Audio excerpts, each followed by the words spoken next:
Büyükşehir Belediye'mizin ağaç dikme programına hoş geldiniz. Şerefler getirdiniz. Çiçeğim, yaprağım, gölgem, iri dallı zerdalimle kuşlar mutlu şarkısını her dalımda söylerler. Şen arılar vızır vızır kokuma koşup gelirler. Sakın, sakın dalımızı çocuklar çekip kırmayın. Çakınızla gövdemizde derin yaralar açmayın. Orman haftamız kutlu olsun. Gaziantep olarak, Şahin Bey olarak çok ağaçlık bir bölge olduğumuzu söyleyemeyiz. Maalesef bölgemizde ağacımız az. Bir dülük ormanlarımız var, burç ormanımız var. Yere ormanlar oluşturuyoruz. Gerek Tarım Orman İl Müdürlüğümüz, gerek belediyelerimiz, Büyükşehir, Şahin Bey, Şehit Kamil, bu alanda ciddi çalışmalar yapıyoruz.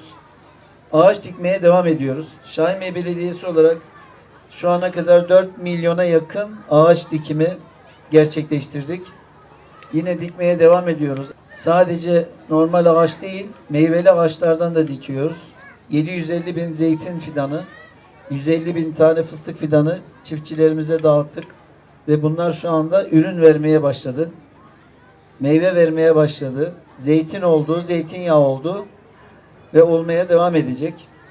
Az sonra ağaç dikim törenine geçeceğiz.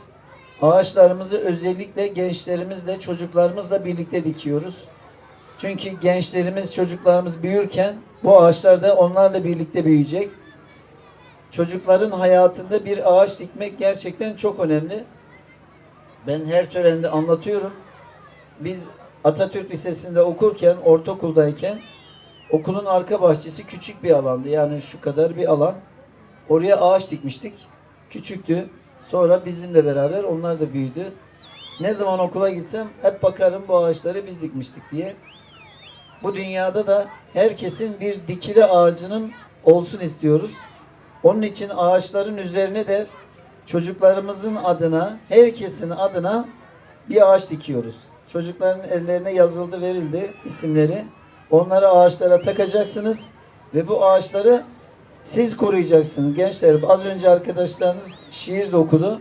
Ağaçlara zarar vermek, geleceğimize zarar vermek demek. Bizim için ağaç gerçekten çok önemli. Peygamber Efendimiz sallallahu aleyhi ve sellemin hadis-i şerifi, yarın kıyamet kopacağını bilseniz elinizdeki fidanı dikiniz diyor. Madem bu kadar önemli, o zaman dikilen fidanları korumak da çok önemli. Ağaçları sallamamalıyız. Üzerine çıkıp dalını, kolunu kırmamamız lazım.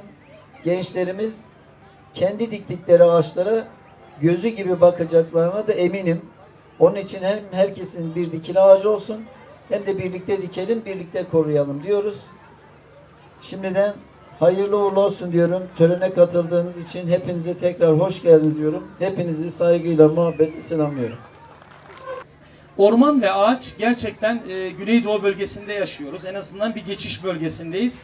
Kurak bir bölgede yaşıyoruz. Yani biz Eylül, Ekim, Kasım aylarında çiftçinin elindeki 300 bin dekar boş alanı sağ olsun Başkan Bey'in verdiği gübre ve tohumla %50 destekle ekimini yaptırıyoruz ama Nisan ayında, bahar aylarında ve kış aylarında yağış alamadığımız zamanlarda diğer sulu alanlarda 1 tona yakın 800 kilo dönüme buğday alınırken ne yazık ki kıraç bölgelerde 150-200 kilo alıyoruz. Ancak bu sene rahmet çok güzel oldu. Yani köylerimizin de yüzü gülüyor. Bana da görüntüler atıyorlar mercimek ve şey tarlasında ki sürekli sahada geziyoruz. Çok güzel bir sezon geçiriyoruz. 2004 yıllarında süne mücadelesinde çalışırken ağaç dikimi gerçekten çok önemli. O zaman Büyük Şahinbey kasabası Şahin Bey'e bağlıydı. Orada tarlaları dolaşırken o kadar şiddetli bir yağmur geldi ki aracımızın silecekleri yetişmiyordu. Köyleri aradık. Kapçağız tarafını, Killik, Hacıköprü taraflarını aradık. Dedik ki ya bakın dedik çok güzel rahmet geldi. Körkündeyiz. Zeytinli tarafına doğru geçiyoruz. Çok güzel yağmur var. Sizin orası nasıl? Dediler ki müdürüm ne yağmuru ya dediler. Güllük güneşlik. Yani o bölgedeki ağaç ve orman o bölgeye yağış çekiyor arkadaşlar. Bu ağaçlık alanlar bu şehrin, bu ilçenin nefesi gibi olacak. Yağmur çekiyor. Onun için gerçekten ağaç dikmek ağaç yetiştirmek çok kıymetli ve çok güzel. Ben Şahin Bey Belediye Başkanımıza katkılarından dolayı tüm ekibine saygı ve sevgilerimi sunuyorum. Tüm çiftçilerim adına. Teşekkür ediyorum.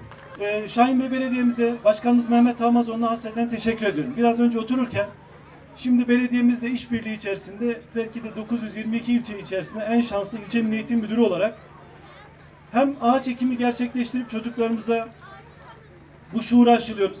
Bir taraftan Trafik Eğitim Parkı'nda şu an ilkokul 4. sınıf öğrencilerimiz başkanım hazırlamış olduğunuz alanlarda trafik eğitimi alıyor. Biraz aşağıda Yeşil Vadi Parkı'nın içerisinde Dumlupınar'da, Fırat'ta, Vatan'da, Güzeldere'de, Güzel Vatan mahallelerinde öğrenim gören çocuklarımız sportif musabakalara katılıyor.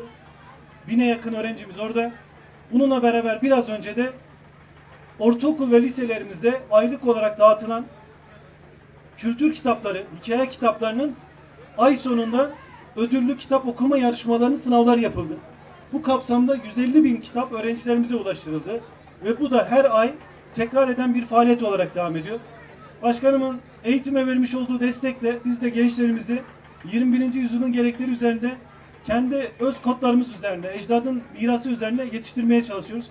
Bu güzel destekleri ve güzel organizasyonu için Şahin Bey Belediye'mize, Başkanımız Sayın Mehmet Almazoğlu'na şükranlarımı sunuyorum.